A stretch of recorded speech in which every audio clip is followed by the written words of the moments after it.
today's show, during which we will discuss on the issue of rising civilian deaths in armed conflict across Africa. We will center our attention in particular on some troubling hotspots, including Eastern Congo, Sudan, and Ethiopia. This is an important conversation because fatalities from conflicts across Africa have been on the rise since 2020. And in fact, 2023 saw an escalation of violence that pushed civilian deaths to their highest level since 1999. What's worse, the situations have spurred little interest and even less action on the continent. Regional organizations seem incapable of preventing or containing the violence. The African Union is mostly disengaged, and Western actors like the EU, the US, as well as international bodies like the United Nations seem to have their attention elsewhere. Of course, the conversation about interest for what is happening in Africa, or the lack thereof, is very complex. It raises questions like who should be concerned and why should they be concerned?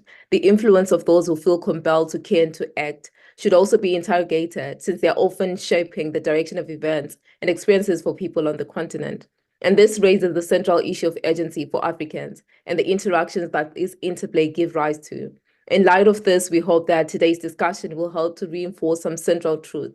Africans have urgency, and we want to call for the calls for external actors to care about what's happening is not an indication that they are saviors to an African continent that needs rescuing. Our hope is that the impulse to act and to save lives is both morally and realistically consistent. In order to achieve these aims, we will also rely on you, the audience, to contribute to this discussion by posting your questions and your comments on our various platforms, including YouTube, Facebook, and Twitter. We also encourage you to send your questions to our WhatsApp number, which you will see on the screen right now. Co-hosting with me today is my colleague, Jeffrey Smith. Hey, Jeff, how are you today? Could you maybe remind everyone what the Resistance Bureau is all about and introduce our speakers? Absolutely. And thanks so much, Mantadi, for that introduction. And as a way of refreshing everyone's memory, the Resistance Bureau is a platform that was founded with the intent to focus on the major threats to human rights and democracy in Africa, as well as worldwide, while shining a light on the leaders who remain at the forefront of the struggles for freedom and human dignity. We are so pleased that today's show will feature some outstanding experts who will no doubt help us to better understand and unpack today's topic. First, we have with us Claude Kayer, the founder and director of Confluence Advisory, a think and do tank that works on issues of peace, security, and governance. She is also a well-known broadcaster in Sudan, having hosted and co-produced Spotlight 249, the country's first ever English language political show. Next, we have with us Mabel Gebremedine, a human rights activist from Tigray, Ethiopia, whose work mainly focuses on the dignity of women and girls. She is the founder and president of United Women of the Horn, a coalition of diaspora leaders that advocates for peace in the war-torn region.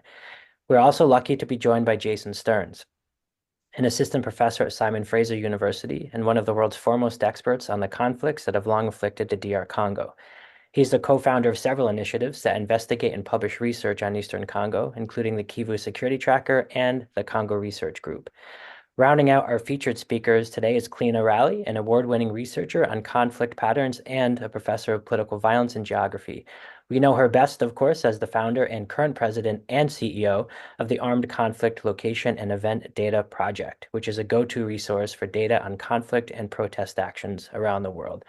Last but certainly not least, we are delighted to have Mariam Namazi with us. Many of you will, of course, recognize her from Al Jazeera.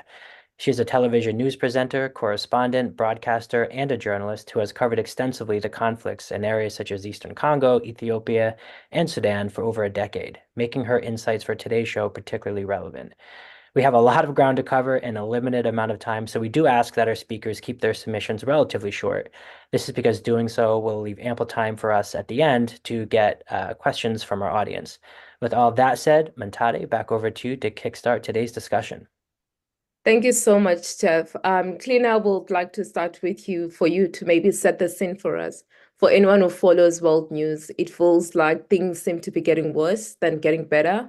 Civilians are perhaps more at risk today than they've been during any time in recent memory. What does the data tell us, and what does it forecast for 2024? Thank you very much for the opportunity. It's a delight to be here with the Resistance Bureau and these speakers.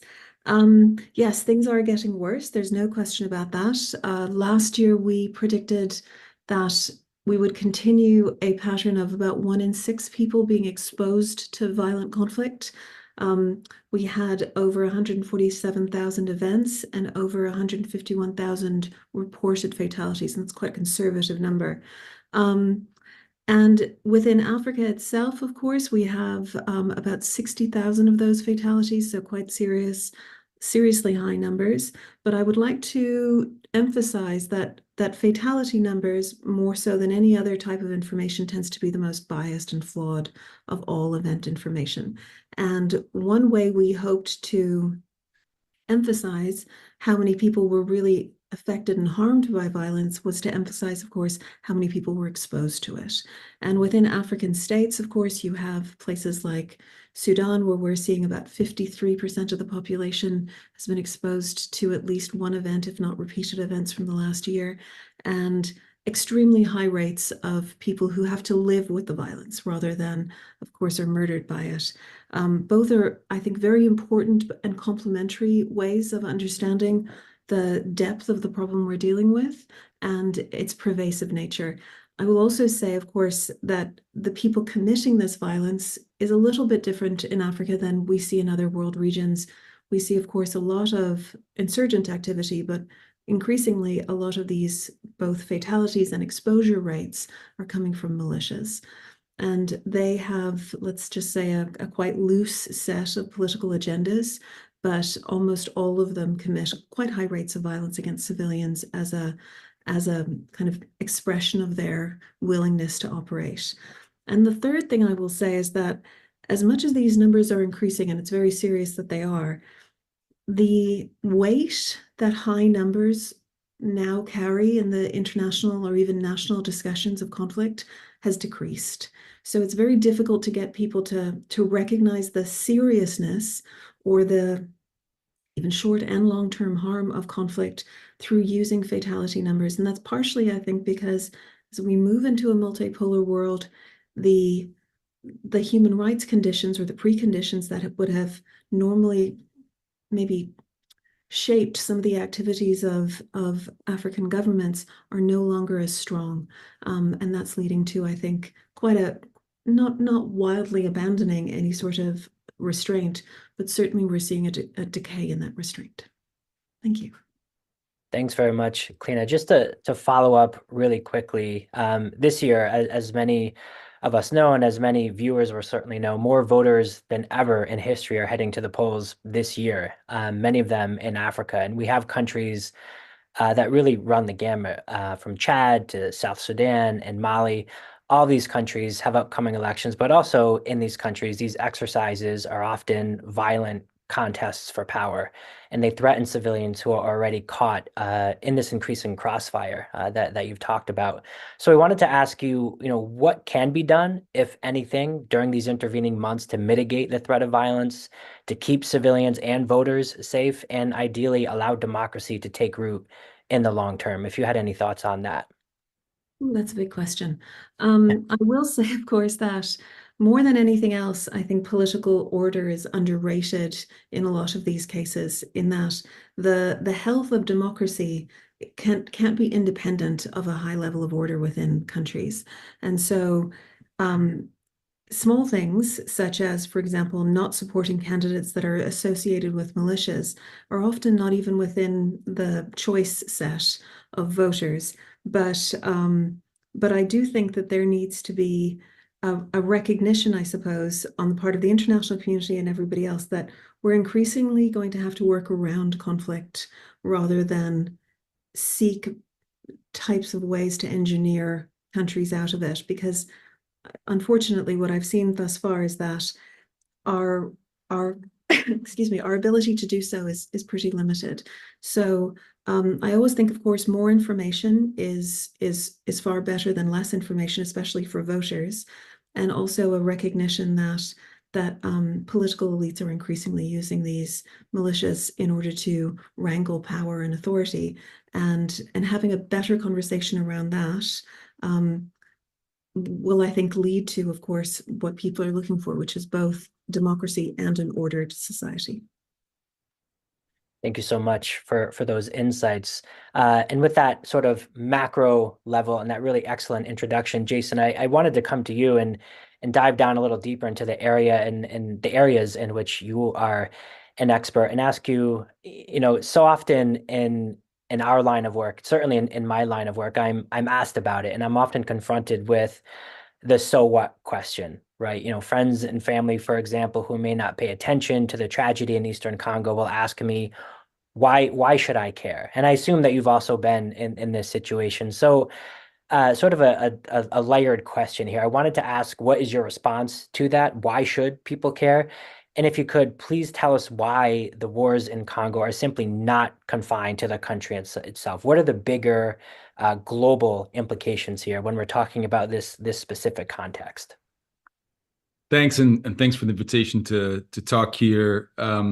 I think that for people in the United States and Europe, perhaps the Congo seems like a very far away, very distant. For Congolese, the presence of outsiders, especially Westerners, is omnipresent. In fact, if you look at the source of the Congo's misery since the founding of the Congo in 1885 as the private fiefdom of a Belgian king, up into its brutal colonization by Belgium, up into the assassination of its first prime minister with the complicity of Belgian and American intelligence services, up into the 32-year dictatorship of Mobutu Sese Seko, supported in large part due to Cold War logic by Americans and Westerners, up into the two brutal Congo wars between 1996 and 2003 that saw a degree of complicity, well, certainly a huge involvement from the region,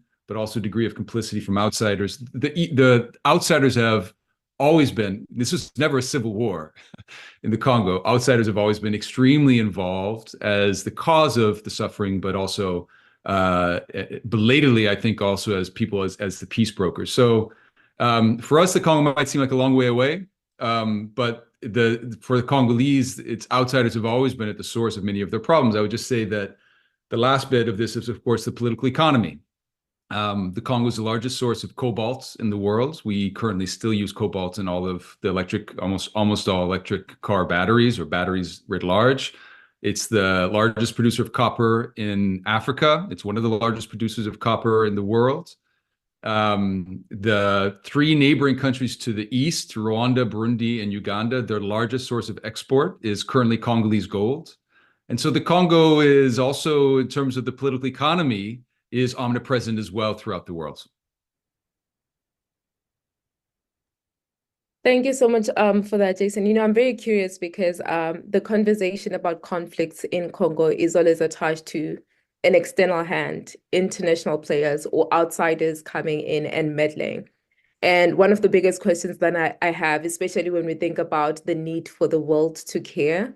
So I think one of the things that we'd love for you to do is to help us begin to understand, like, if we are saying the same world or the outside world is meddling and potentially sustaining this conflict, and then on the other hand, we also feel that this outside world should also care. What does that mean, and how does that interplay? And then also a second layer to the question, trying to think about how can the civilians within these countries begin to be the center of all of this? Because we're saying it's not the internal space that is facilitating this conflict. Like, how do we bring in the civilian into this? Well, I think we need to, as an outsider myself, I think the most important thing is to provide space and solidarity to the people who are acting who want to improve the country. At the end of the day, it has to be Congolese who change their country, but we have to give them the space to do so and not act as spoilers in that process. I can give a couple examples on this. I mean, currently, one of the biggest problems in the Congo is the Congolese government itself. The Congolese government has shown an amazing lack of interest in stabilizing its own territory. One of the biggest problems in the conflict itself is the Congolese government's complicity in a lot of the violence. You have 100 different armed groups in the east, but the one common denominator in the eastern Congo is the Congolese state itself that's the greatest abuser. And it's also the greatest, it could be the greatest solution, and it's not. And in the past, when the Congolese have tried to hold their own government accountable, outsiders have not always stood on the right side of that history. For example, in 2018, during elections, these elections were widely seen to be rigged. The Catholic Church saw them as rigged. Millions of Congolese had protested in the run-up to those elections. And yet, almost immediately after elections were held, outsiders especially European Union, the United States, came in and put a stamp of approval on these elections because they thought it was the best possible outcome. They didn't back the actual outcome, they backed what the rigged polls had shown them. And so I think that's one example. Another example is the current situation in the Eastern DRC. The most important armed group in the moment on the march is the M23 that reemerged in North Kivu province in November of 2021 with very large, significant backing by Rwanda. Rwanda has sent special forces, sophisticated equipment, has really backed to the hilt this new rebellion. But at the same time, Rwanda is extremely donor dependent. At the same time as this has been happening, the UK, the Commonwealth of Nations held their biannual summit in Kigali. You had King Charles hobnobbing with Paul Kagame during the middle of this escalation. You had the European Union approving a variety of different new deals with the Rwandan government. And you have this bizarre situation where the Rwandan government is the largest supplier of peacekeeping troops on the African continent, and yet its troops are fighting with the UN peacekeeping mission in the Eastern DRC. And so I think that there too, we see apathy, complicity, whatever you want to call it, an inability of outsiders really to be able to open up the space to allow Congolese to be able to determine their own future. So I think that first and foremost, because of our role in past atrocities, abuses, conflict, it is really incumbent upon outsiders also to come in as peace brokers to be able to open up and to start what we don't have in the DRC, which is a peace process. There is currently, despite 100 different armed groups, 7 million displaced people. That's more displaced people than ever before in Congolese history. You have 26 million Congolese in acute food insecurity, in part because of this violence. Despite all of this, there is no peace process to be spoken of. And so I think that the past is really creates the moral urgency for outsiders to act, but not to impose their own view on what needs to happen, but to empower the many, many Congolese who are brave, courageous, have great visions of what their country should be, to actually do what's necessary. Thank you so much. I actually love that. And I think I'll just re-emphasize it to say allowing the Congolese people to be able to solve the crisis. But I also think that it's very important because it's also a conversation about the extent to which they can influence the environment. Because if it's created by outsiders, when they begin to own it as their own to solve, it means that you need to begin to kind of push back on any outsider that's sustaining the environment. So I love that emphasis on agency. So Marvel, I'll bring you into the conversation because since late 2020, war has ravaged your homeland. You and many others have described the human calamity in Tigray as a genocide. And as our colleague Nichisman recently wrote, the people there are enduring famine that is perpetuated by the country's leader. What is your message to the policymakers and the influencers, for instance, in Washington and other major capitals who are listening to today's show? What isn't being done to stop the bleeding in Tigray, and what immediate actions need to be taken to better protect civilians there? Well, first, I'd like to say thank you so much for including me in this. I genuinely appreciate the invitation. What's been happening in Tigray since 2020 has been something that is absolutely horrible. It's just horrible. Hundreds of people are dying every day from starvation, from famine, and the starvation is due to the government. The federal government has been originally held Tigray under siege from 2020 to about late 2022, and since then it has trickled down aid. It has not allowed a lot of food in, and that is why there is a famine currently. This is not new for the Ethiopian government. The Ethiopian government has done this to Tigray multiple times. And so for the world to watch it happen again and allow it to happen again has been incredibly disappointing. There's so much that the world can do, especially policymakers in Washington and the EU and throughout the world. We can, one, hold Abiy Ahmed accountable for all the things that he has done and continues to do. That would be the easiest thing, to get rid of Abiy Ahmed. That would be the easiest thing to do and the most effective thing to do. From there, it would be to assist Tigrayans in being able to provide sustainable food for themselves instead of becoming dependent on aid. That is not the goal for any Tigrayan. That's not the goal for any Ethiopian. It's not the goal for any person that I know or can imagine. And so if Tigrayans are able to start farming again and start growing foods, as well as being able to have their farms where they had their animals that were slaughtered by Ethiopian federal soldiers, as well as Eritrean Bulgar soldiers, then it would help out a lot. So I think those are the most easiest steps, the fastest things to do. I hope I was able to answer that question. It was a bit long, and so I wasn't able to hear all of it. No, that was great. Thank you, Mabo. And just switching gears a little bit, because this is obviously a very complicated crisis, despite your very concise breakdown of the situation, which we genuinely appreciate. But we wanted to ask you about the current fighting in Amhara and the possibility that there could be a complete implosion of the Ethiopian state. So in your analysis, what will Tigrayan leaders do? Will they allow their forces to be deployed by the prime minister, whom you have been very critical of, and others, rightly so? And what could these implications be of whatever strategy that Tigrayan leaders ultimately choose be on the Tigrayan peace process in particular?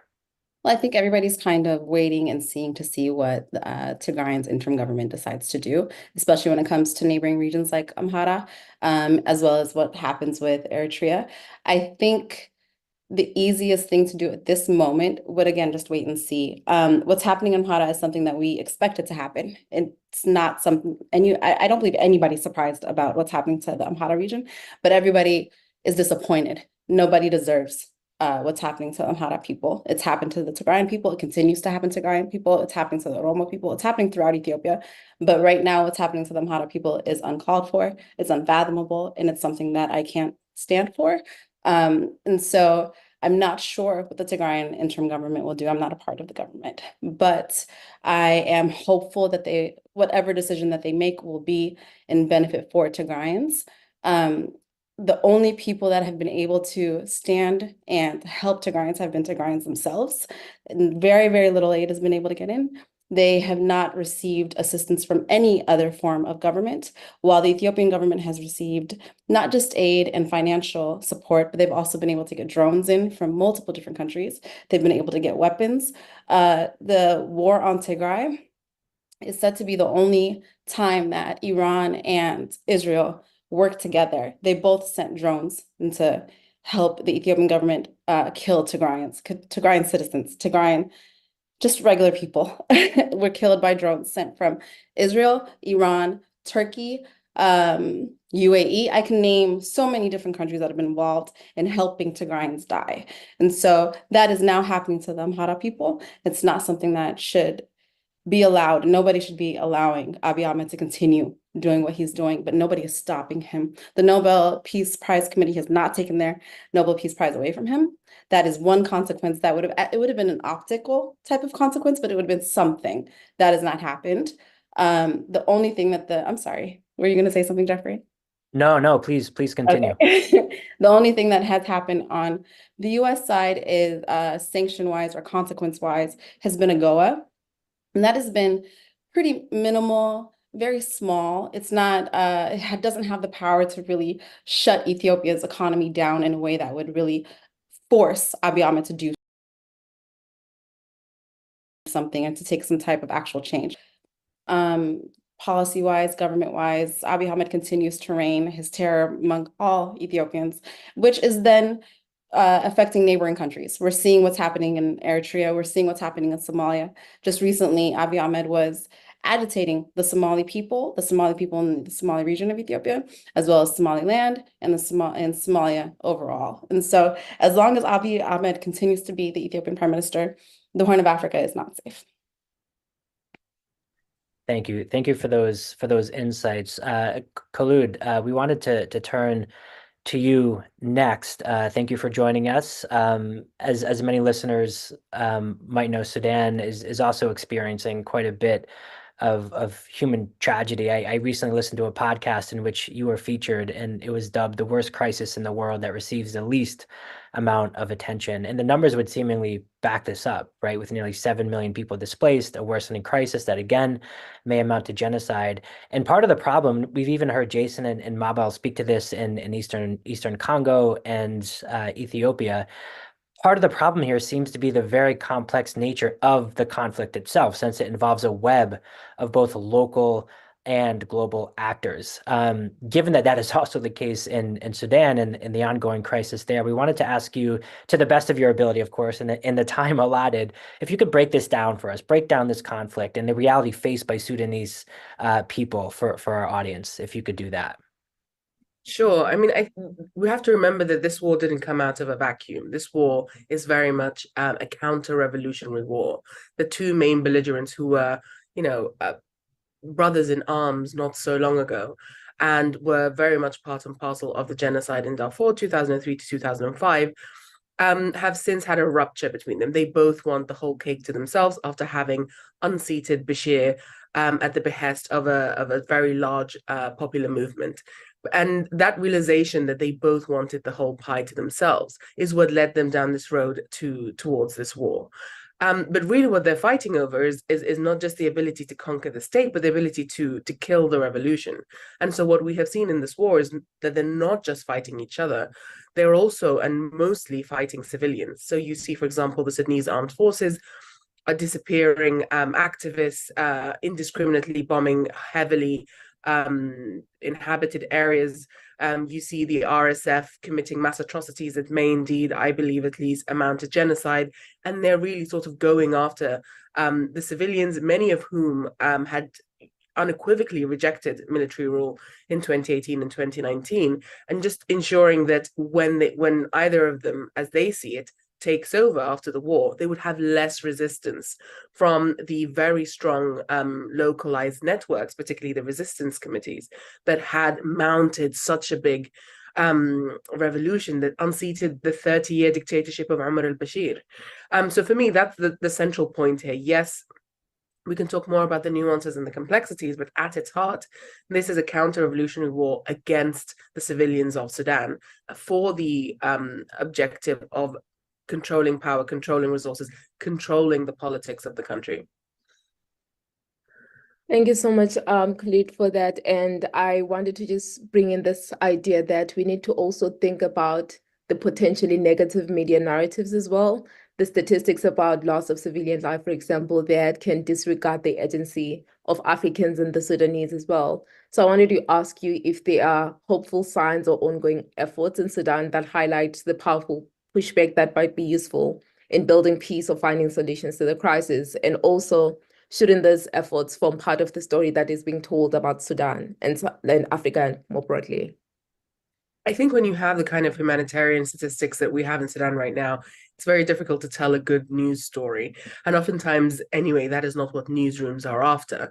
But I think, there are pockets of certainly optimism for me and others like me who work on this every day, but are also personally impacted by this war. And it is that, the revolutionary zeal of a lot of people has not abated. Yes, some have been pulled into, for example, backing one faction over the other. But a large majority has rejected wholesale both belligerents, at least both main belligerents. And they have created, out of necessity, mutual aid volunteer-based entities called the emergency response rooms that actually are at the forefront of the humanitarian response. It's not the United Nations, it's not international NGOs that are doing the lion's share of the humanitarian response. It is these volunteers risking life and limb in order to do that. And that to me signifies that there's still very much a hope within particularly these volunteers and what they represent, that there can be there's a values-based push here for an end to military rule in Sudan. We're not seeing that across the elite political class. We're not seeing that amongst the myriad armed movements. We're not seeing them necessarily fighting for any kind of stated value that would lead to a civilian democratic outcome. And so really, I think the hope is in these groups, many of whom have had to flee, not just where they originally come from, particularly cities in Darfur, the region of Darfur, or in Khartoum, the capital, but have had to flee the country altogether. And it is these people that are still organizing in their new countries as refugees for ways to support people back home, both in terms of the humanitarian need and politically. And I think the types of resistance and the means of resistance that they are employing and have actually been employing since 2018 have not received the requisite media attention or indeed policy attention, and the two are often tied. And I think that's an area of focus that really should be highlighted as well, not just the realities of the brutal conflict.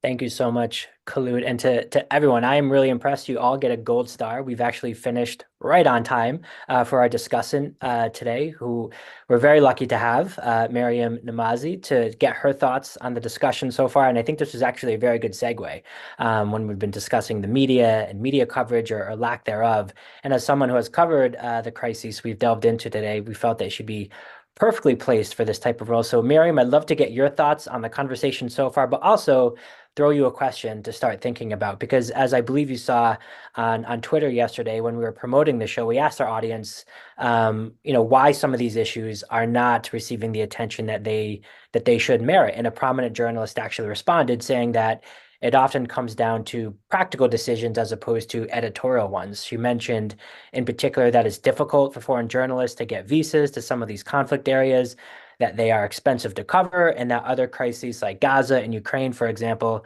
are seen as more geostrategically important. So first, wanted to get your thoughts on the conversation so far, but what was your response to that from yesterday? Would love to hear your thoughts on all of that. So I think those points are valid, although I would say that it is also an editorial decision. A lot of news channels and news organizations, particularly in the last few years, we've seen not only a frenetic domestic news cycle with deteriorating economic situations, cost of living crisis, also other very serious domestic problems, the rise of populism, that really kind of sucks the energy and the oxygen out of our bulletins. But if you're talking about domestic news publications and news organizations in Western countries, then yes, there is a domestic news agenda that needs to be prioritized, because those are the stories that the audience are likely to consume. So it does take, I suppose, a sort of very bold editorial decision making to then say that you're going to commit to a story, which, speaking to comments that I was just hearing from Jason Stearns, why should somebody care about a place like Democratic Republic of Congo, which is so far away? I mean, yes, there are definitely practical considerations there. There are issues with gaining access. We can get into a little bit about that, because we were doing a great deal on Al Jazeera on Sudan last year. Obviously, that's been surpassed by Gaza now. So we can get into some of those issues. But I think there are practical considerations, but there is also a lack of an editorial commitment to many of these stories. And on that, really quickly, on the editorial commitment, as you say, what is your role? What has been your role as a broadcaster, as a journalist, in pushing that forward? For those of us who aren't media professionals, although we sometimes get confused for them, take us into that room. What does that look like, and what is your role in that? Are you there actively pushing for these stories? Do you have the personal leeway to do that? Do journalists writ large have that ability? What does that look like inside that room, as it were? I mean, look, newsrooms are all very different, right? They don't all function in the same way. And you have different, even within a large global news organizations, you have different teams of people. You have those teams that are working on the ground on certain stories. You have teams that are based in headquarters, and then teams that might be in other bureaus, whether it be in America or in London or all across Europe. And so it is about everyone kind of working together. And I suppose to some extent it does depend on individuals where they can to kind of lobby for these stories, if there are correspondents or journalists in the newsroom that have a particular interest or an expertise or a specialism, they might push for those sort of stories. But it does take a kind of persistence, and then it has to be followed up with the logistics. So, for example, me personally, I mean, the armed conflict in Sudan that we were covering last year, I mean, this is absolutely devastating, right? And it is something that hasn't, I agree with what we're hearing there, that it's not received the requisite news coverage. I've heard personally from people that I know about some horrific things that have been happening to children. I know the World Food Programme recently said that the war now risks creating the largest hunger crisis unless the fighting stops. And then I also think, well, 20 years ago, when Darfur was the world's largest hunger crisis, there was something of a global response, right? And that was accompanied by media coverage. Now it seems as though the people of Sudan have been forgotten. So yes, in terms of numbers, you're talking about 25 million people across Sudan, South Sudan, Chad, that are trapped from a lack of food. So 25 million people are suffering from a lack of food. Communities inside Sudan are trapped by the fighting. They are facing interference. They can't get the humanitarian assistance they need because the warring parties are interfering with that. They're blocking roads. And on top of this, more and more people are fleeing into South Sudan and Chad, and that puts even more pressure on the humanitarian response, which is at breaking point. So, I mean, if I'm looking at that as a story, you could that is a headline story in an international newsroom where I worked for many years, Al Jazeera English. That would easily be a headline story. And there are a number of different ways you can cover that. And yeah, I mean, as a journalist personally, I feel as though the media coverage is absolutely critical, not just in terms of documenting human rights abuses and violations that are taking place. It's also critical in terms of raising awareness about this. I know that, the tweet that you're mentioning, yes, there are geostrategic consequences for conflicts like Gaza and Ukraine, and that's where a lot of the resources have been devoted, particularly Ukraine. I think coverage of Gaza and the Palestinian story has actually been extremely, if we're going to talk about that, we don't have to get into that for the purposes of this discussion, but it has been extremely inconsistent, problematic. Even the language used in many cases hasn't been accurate. But yeah, the media coverage of these stories in Africa do have consequences for regional security, for food security. There will be a long-term impact on the region that is going to have a global effect. There has to be money to try and stem the humanitarian crisis, but more importantly, there has to be a ceasefire, there has to be a lasting peace, and media coverage is a critical part of this, and we should all feel that the burden of that responsibility as journalists. Thank you so much for this. I think one of the things that I really loved when you came in to respond to particularly the conversation about practicality and editorial decisions, I think it's also in the way that you responded to it, an emphasis on there should be a way to find a way around it, because I think when we are consistently able to find an excuse for not responding to or spotlighting the stories, it means that they will continue to go on in the way that they are, and we're going to continue to have this conversation. So I think that was very important. I think another question that I would want to ask you, but also I want to throw it to the other speakers as well, and I'd love for you all to speak into it. You can speak into a specific country or just a general sense to say, what is the gendered nature of conflict in these different places? I think from both the place of the people that are perpetuating the conflict, but also on the side of civilians who are victims, to say, what is the gender aspect of all of this? Are you putting that question to me? So I want you to respond to it, but I also want the other speakers to kind of speak into it so that we get to see like what it looks like in those different countries on those different areas that they're working. You mean gender specifically in terms of? I think one of the speakers earlier spoke about, I think it was a good example of should have been, I think it's Sudan, where it's a conversation about we are here because two brothers had conflict or one wanted more than the other. So again, the brothers conversation already tells you that this is a very masculine type of tension. And that seems to kind of be the pattern in most of the regions of the continent. So the conversation that I'm trying to get us to is around how does gender come into the picture where are women, especially on the side of the perpetuation of this conflict, but also where are women and how they're affected by all of this as the masculinities are experiencing the tensions they have. Maybe I could bring in one aspect of the coverage that I took part in. I think it's a really good point, actually, and maybe it's something that we could have reflected on a little bit more if we had time to do that in the newsroom. But I remember not this time last year, but around about last year when we had coverage of Sudan, a lot of coverage in Sudan on Al Jazeera. And right now we're in the Muslim holy month of Ramadan, and I remember having conversations with our correspondent in Sudan about there being calls for a ceasefire to mark the Eid holiday, which comes at the end of Ramadan, to allow civilians who'd been trapped to try and get food and to escape the city and to seek medical help. And we did actually have a correspondent there, a woman called Hibba Morgan, who really has done a brilliant job with that story. And she didn't just show up the day conflict broke out between two rival Sudanese generals, right? She had been covering Sudan for many years before that. And that meant that she had knowledge, she had experience. So even if we're speaking to her, I'm in London, she's in Sudan, her access was restricted for her own safety. She didn't have freedom of movement around the city because Khartoum had turned into a war zone.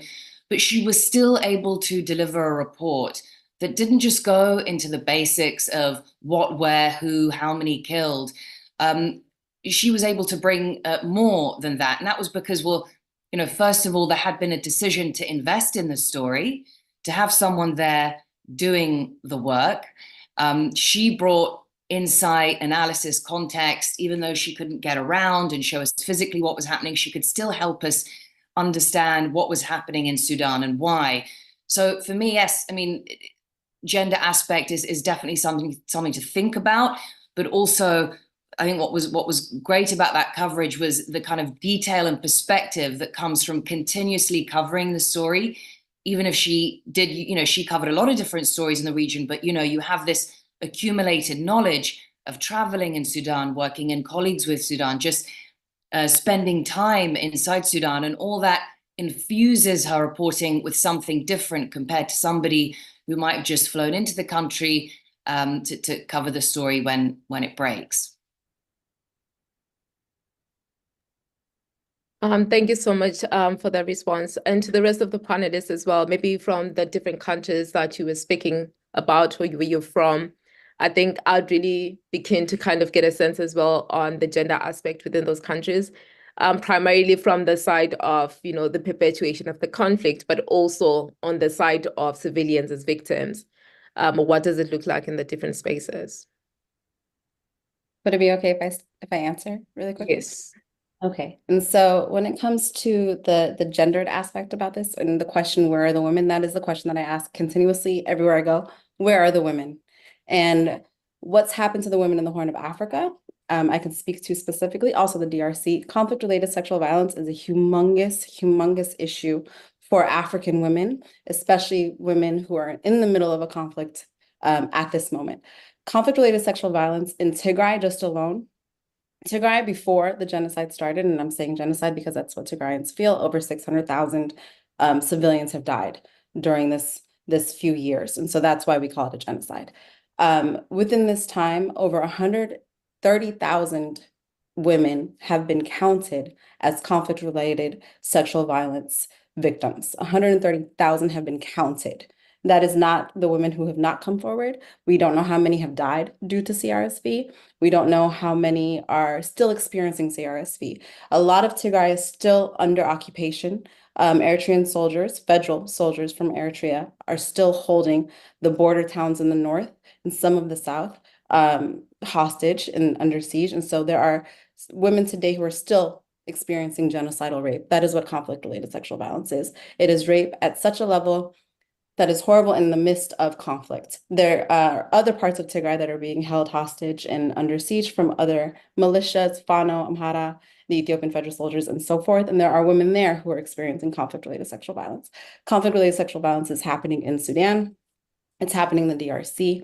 The DRC has experienced conflict-related sexual violence for over 20 years. Women there have had children born from rape who are now experiencing rape from similar militias and other men. A lot of what we're seeing when it comes to rape and conflict-related sexual violence in Africa is that men are the ones that are committing this against women, against girls. But there are men and there are boys who are victims of the same. It is not just women, it's just a larger number of them are women and girls. In Tigray, the youngest victim that was reported was 4. The oldest victim that was reported was in her 80s. This was a great-grandmother and a grandbaby. These were just regular people at home. One of the first stories that we were actually able to get out of Tigray while Tigray was under siege was of a conflict-related sexual violence survivor of an 18-year-old girl who fought against being raped. And instead of, the story is horrendous. I don't want to share details, but she survived it, and a part of her body, some limbs of her body had to be amputated because of her experience. I was in Tigray last year in August. I spoke to many conflict-related sexual violence survivors, and the things that these women have experienced is so disgusting. Nobody deserves it. It is absolutely, absolutely horrible, which is why I focus so heavily on it, because nobody understands just the depth of how horrible this is. I met women who have had their legs amputated completely due to the severe trauma that they experienced while they were being raped. I have met women who were raped the day after they gave birth. And so horrible things are happening to women in these moments, especially in the DRC, in Sudan, and Tigray, and Ethiopia overall. Ethiopia overall, not just Tigray. Although Tigray has the highest number currently, it is happening throughout Ethiopia because there's so many different conflicts in different regions, and different ethnicities. And so although the numbers are huge when it comes to women, there are boys and there are men who are experiencing it too. It's not just women, but it's something that should really, really be talked about. It's something that is very important for me to constantly talk about because no one else really is. And it's saddening to me. And then I also just really wanted to quickly say something about what was just talked about before we spoke about women. When it comes to media, it seems to me and to many people like me that there is a level of racism when it comes to African stories, African conflicts, and also the Black diaspora. We understand what's happening in Palestine. It is not okay, and it deserves the media, but we're also seeing what's happening in Sudan and Tigray. Tigray is still happening. We're not talking about it as if it's continuous, but it's still currently happening. We're seeing what's happening in Haiti. It is not getting the same amount of attention. When I talk about conflict-related sexual violence, Ukraine has also experienced it. Ukraine has had conversations about sanctions for conflict-related sexual violence to women there. They've had conversations about reparations. Joe Biden, the president, my president, I live in America, has spoken about I think it took him about 3 days before he called what happened in Ukraine a genocide. While Tigray is still happening, 600,000 people have died in Tigray. Hundreds and hundreds of thousands of women have experienced conflict-related sexual violence. There have been no sanction talk. There have been no reparation talk. There has been nothing. And why? When the numbers are so big, is it due to us being Black and poor? It feels as if it is. And so I also just wanted to add just that little bit to the media thing. Thank you. Thank you so much. I think it was very difficult to just to listen to the stories of those women, because I think the first thing I was thinking is, imagine the stories that go undocumented, the ordinary women in spaces where there are no phones, there are no media players that are able to document their stories and share their stories and experiences of these women. And I also think that we are still in March, where the world is gathering in different ways and spaces to commemorate International Women's Day, Women's Month.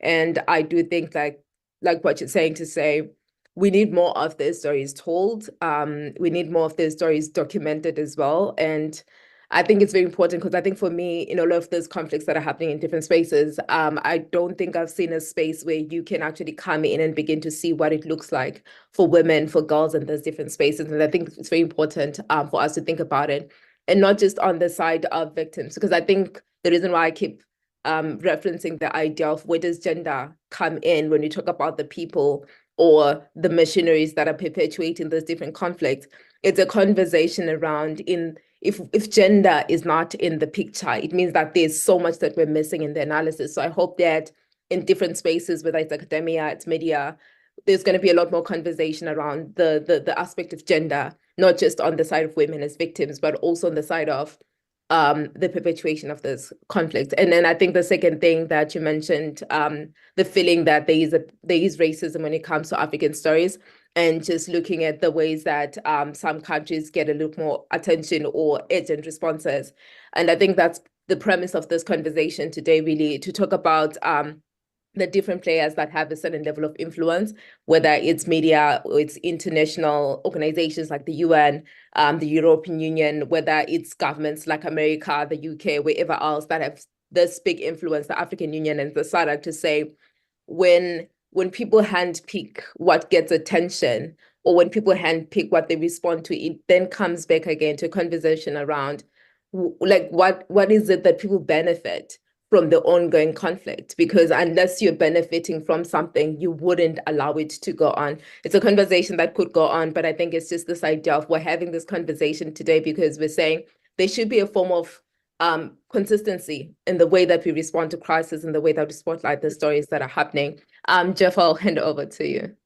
Thank you so much. And actually just continuing on this a little bit, Khalud, I wanted to give you an opportunity to come in here because we actually got a question from the audience asking you specifically about this issue, asking if you could tell us about the particular impact on women and young girls in the Sudanese conflict, and why is this an important consideration, and why should people listening today pay attention to this and be mindful of it going forward? So we'd love your thoughts on that. Sure, thanks. I mean, I think Mabel, really covered it well in that the stories that we're hearing are shocking, and they're so outrageous in terms of the level of sort of depravity that has been committed on the bodies of women in places like Tigray, but also in places like Sudan during this conflict, and of course, definitely in DRC. What I think is interesting is the question of gender itself, which is it's relational. It's not just about women. I think oftentimes the sort of automatic definition of gender is women. And of course, that's not true.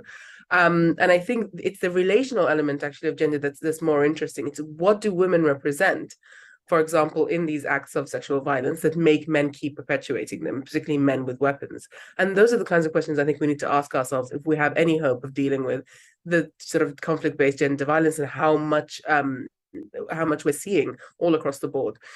So, for example, in the case of Sudan, the revolution, and I keep going back to this as an important sort of inflection point in recent Sudanese history.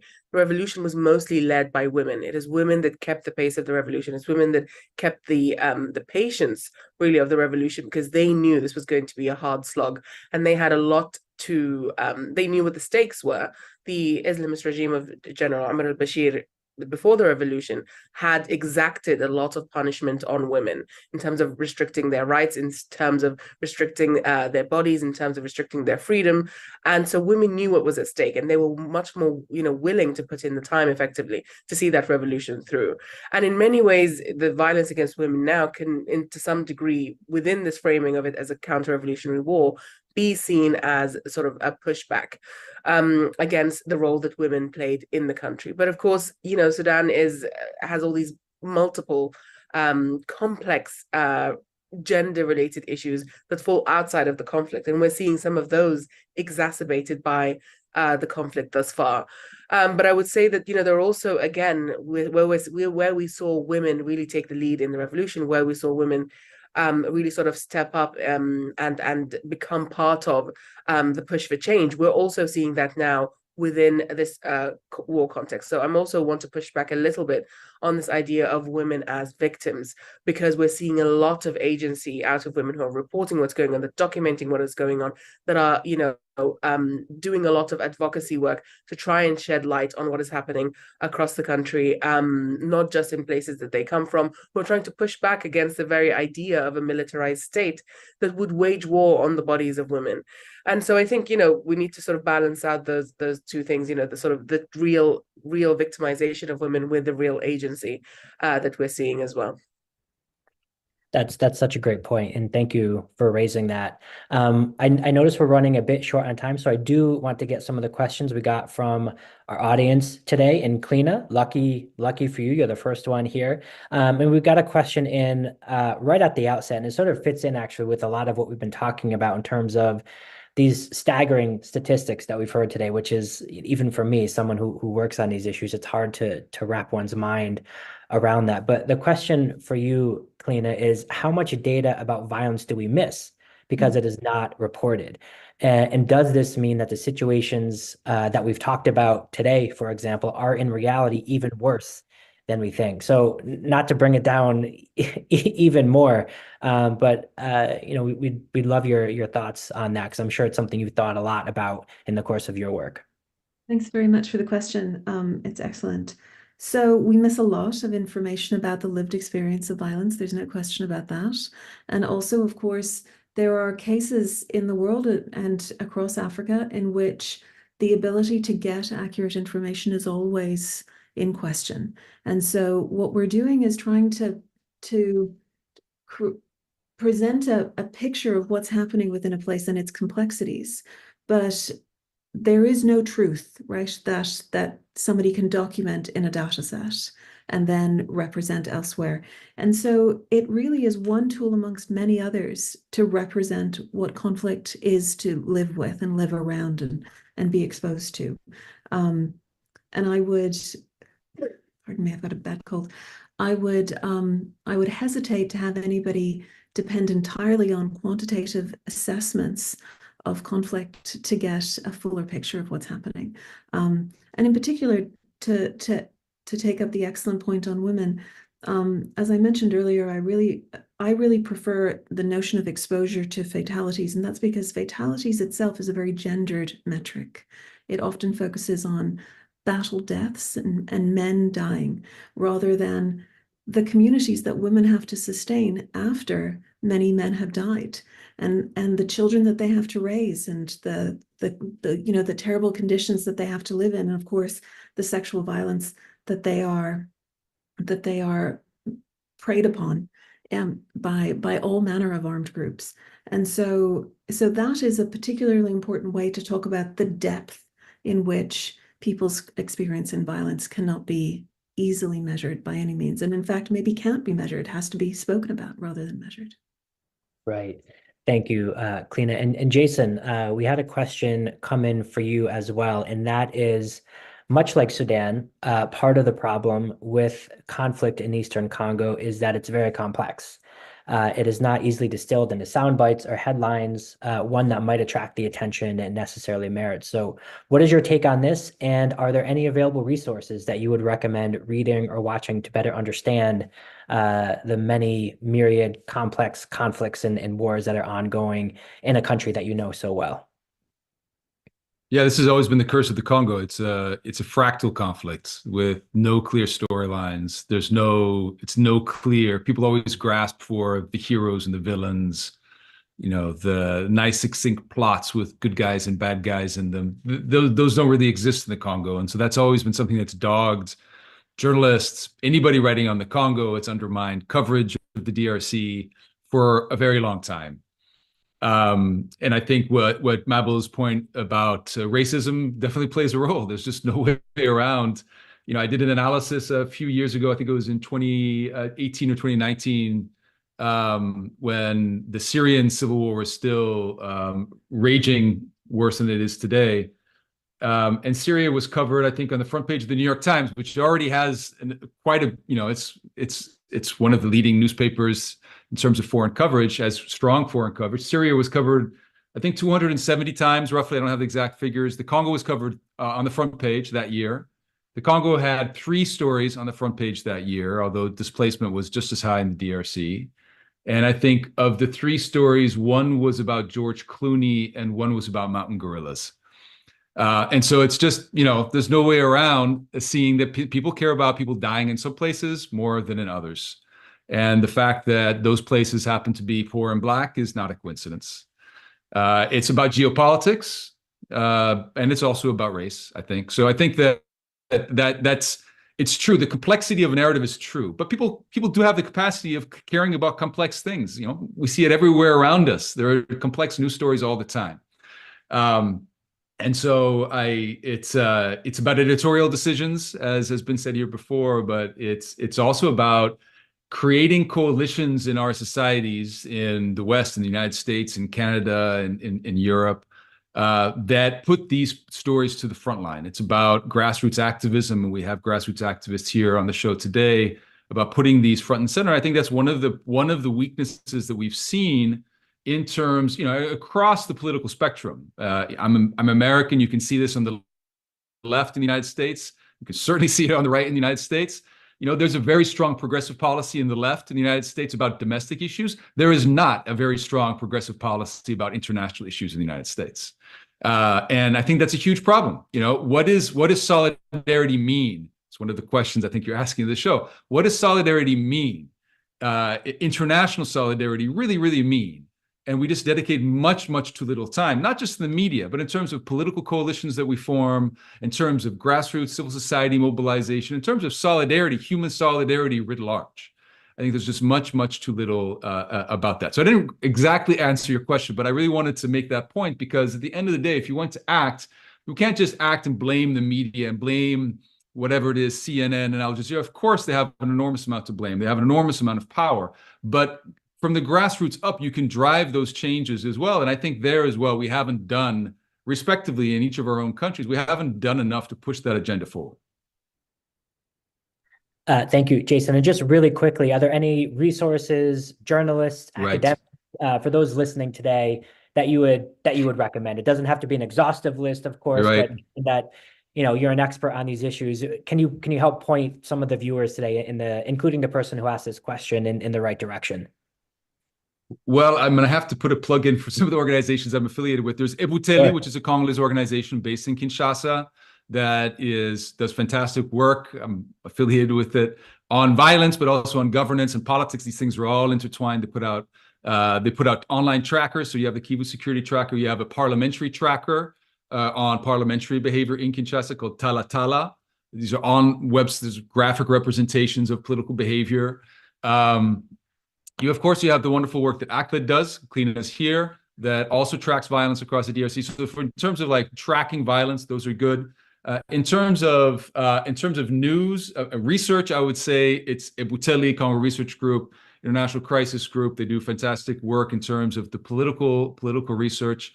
And then you have the news websites. I mean, if they're French speaking, this is one of the problems with the Congo. For people who are not French speaking, there's just much less available. But if you're French speaking, you know, there's a host of fantastic Congolese news organizations. You have Actualité.cd, which is the leading Congolese news organization. You have Radio Okapi, which is the UN radio. You have a bunch of different French sites as well that I would urge them to go to. That's perfect. Thank you so much. And we do have one last question, Miriam, coming back to you. And this is another question, unsurprisingly, about the media, and it's about framing. And the question is, sometimes journalists, as we've heard today, can fail to adequately cover humanitarian crises in Africa specifically. It's hard for them to do, or it has been seen that it is hard for them to do so in a way that is not demeaning or simply a repeat of unhelpful tropes. How have you been able to successfully avoid these pitfalls? And what would be your advice to other media professionals who might be listening in today to better cover these issues and to present them in a fair, reasonable, but also attention-grabbing way? I think, first of all, educating yourself on the story is really important. As journalists, yes, we're focused on minute-by-minute developments, breaking news of the day, but having a knowledge of history is invaluable. As Jason was saying, a lot of these stories are very complex, but you know, the information is out there, and as a journalist, you need to arm yourself with that information if you are then going to break it down to an audience. And there are definitely ways of doing that, even in a newsroom. You know, using graphics or just the resources that we have. You can take a very complicated 300-page report on the Congo and single out exactly what three important messages from that, whether it be on the corruption, whether it be on sexual violence or you know, the political instability or armed conflict. You know, you can take three things, about the Democratic Republic of Congo and highlight that in the space of a couple of minutes, and you've given people the information. But speaking to the question more broadly, I think it maybe requires a kind of very different mentality. I think humility goes a very long way. So, and, not trying to impose your way of thinking, which can be an unconscious thing. But anyway, everyone has grown up within a particular context, and so not sort of imposing your views or opinions on a place that you may not be very familiar with. I mean, the most compelling reporting on many of the stories that we're talking about today, Ethiopia, Sudan, Congo, really comes from being there alongside the people that have been affected, if you can get the access and if it is safe. But so I remember, for example, we ran reports when I was at Al Jazeera last year from Chad's border with Sudan. People there had survived killings in West Darfur. They were the lucky ones because they were the ones that had managed to escape. Those reports aren't always possible, but now technology and phones and all of that has kind of revolutionized the way we can report. It's given us so much more flexibility. So it is possible to film something one way and that way, and then incorporate it into the body of a news program or a report, as long as it can be 100% accurately verified by a member of your own team, or that it's from sources that you trust. Another aspect is probably about speaking to as many people as you can inside the country. So if you're not physically there, to try and cultivate and maintain a network of people, whether it be through experts like yourself. I mean, Jeff, you and I have had many conversations about this, and we have then spoken to people who are inside the DRC or in Tigray, and I mean that really opens up a world of opportunities. But also, aid workers, civil society, doctors, medical workers, all these people are there. All these people are there, particularly in the case of Sudan, which has a thriving, active civil society. I mean, they were an incredible resource for me in the newsroom because, I mean, well, first of all, one important point is that everyone spoke fluent English. It's an English language news channel. And as Jason was saying, if you're not speaking French, or Swahili, I guess, in the case of the DRC, that can limit the information that you have access to. But yeah, I mean, there are stories, for example, in the case of Sudan, where we were able to connect with people through social media. And the fascinating thing was that those guys on the ground were also using social media and WhatsApp groups to empower their own communities rather than waiting for help from the outside. I think sometimes we cover humanitarian crises in Africa, there can be this kind of, I hate to say it, white savior mentality, but, to focus also then on stories where in the midst of crisis and a breakdown of law and order, people are mobilizing themselves and empowering themselves. They were using social media to help people, Sudanese fleeing from one city to another. People needed information about where to go. And we were able to have a conversation about this on social media in real time. It didn't cost anything. The resources are there. So as I said, it is possible to cover these stories if you make the decision to do so. And also creative thinking is also good. Yes, absolutely. Thank you, Miriam. We do have about 3 minutes left, and I have one last question actually for Kalina. And the question is, and it's actually a question about the recent military coups we've seen, particularly in the Sahel. And they're asking, are these military regimes doing a better job than their former civilian counterparts in terms of providing civilian security? And relatedly, what impact has the French departure had? What does the data tell you, if you have any at ACLED, and what can we learn from that for the rest of 2024? Thanks again for that question. So the quick answer is no, because they're not doing a better job by any stretch of the imagination. There has been a year-on-year increase in not only the civilian targeting within and across the Sahel, but also just the general conflict within and across the Sahel. And so I would be very wary of assuming that a change of government actually leads to an improvement. But I will say that one of the things that tends to be kind of a canary in the coal mine situation is the number of local officials who are killed and assaulted. And that is quite high in the Sahel. And you can see that different groups have incentives to effectively take out the local government where they can. And they've replaced that often with, a very brutal choice on the part of the civilians, which is to either cooperate or to fight the different groups, including the governments in those places.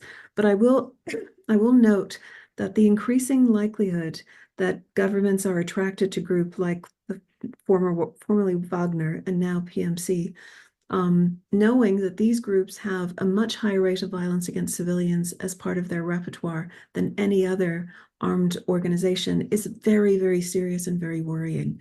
And unfortunately, they're continuing apace with this behavior. But the people suffering are by far the civilians on the ground. And in the future, the dependencies of these governments on such groups means that you will have a weak security force in the future.